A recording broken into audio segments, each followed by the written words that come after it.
want anything to go down, but sometimes you have to take medicine to fix something.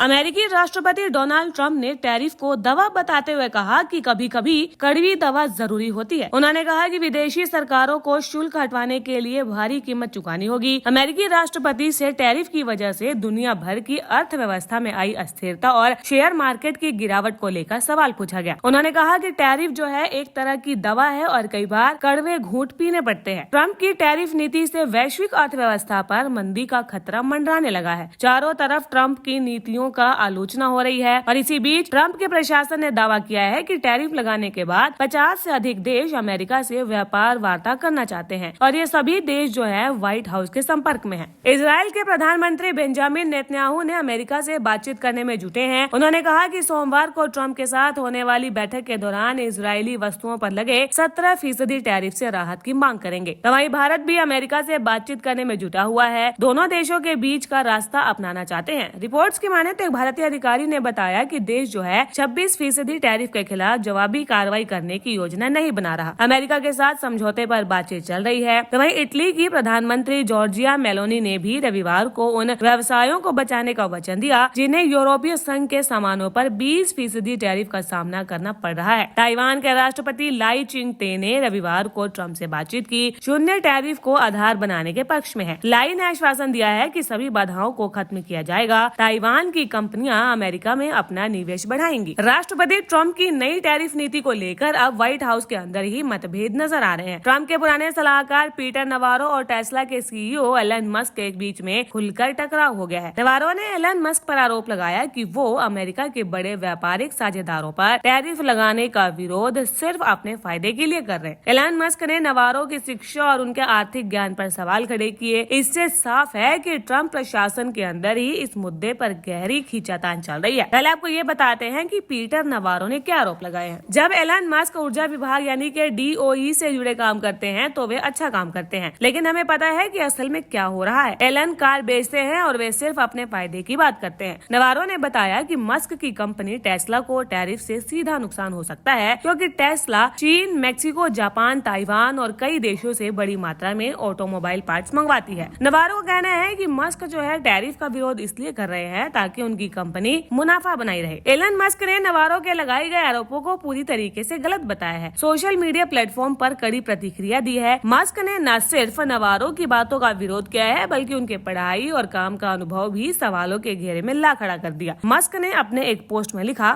Economics में Harvard से PhD होना कोई अच्छी बात नहीं है, बल्कि ये तो बुरी बात हो सकती है। उन्होंने कहा कि इतनी ज्यादा पढ़ाई ने नवारो को असली दुनिया की आर्थिक सच्चाइयों से दूर कर दिया है। एक और पोस्ट में मस्क ने लिखा कि ये सब उनके घमंड और सोच की एक समस्या है। एलन मस्क पहले राष्ट्रपति ट्रंप के बड़े समर्थक माने जाते थे और उन्हें ट्रंप के खास सलाहकारों में गिना जाता था, लेकिन हाल ही में ट्रंप ने जो लिबरेशन डे टैरिफ की घोषणा की उसके बाद से मस्क इस मुद्दे पर चुप है। इस टैरिफ की वजह से बाजार में गिरावट आई है और इससे अकेले मस्क को $30 अरब यानी कि करीब 2.5 लाख करोड़ रुपए से ज्यादा का नुकसान हुआ है। अब लोग ये सोच रहे हैं कि मस्क का ट्रंप की नीतियों का विरोध करना उनके इस निजी नुकसान की वजह से हो सकता है। ये मामला सिर्फ अमेरिका के लिए नहीं बल्कि पूरी दुनिया के व्यापारिक रिश्तों के लिए भी अहम है, क्योंकि जब दुनिया की बड़ी अर्थव्यवस्थाओं में आपसी टकराव बढ़ता है तो इसका असर पूरी वैश्विक अर्थव्यवस्था पर पड़ता है और फिलहाल दुनिया पहले से ही कई आर्थिक मुश्किलों से जूझ रही है।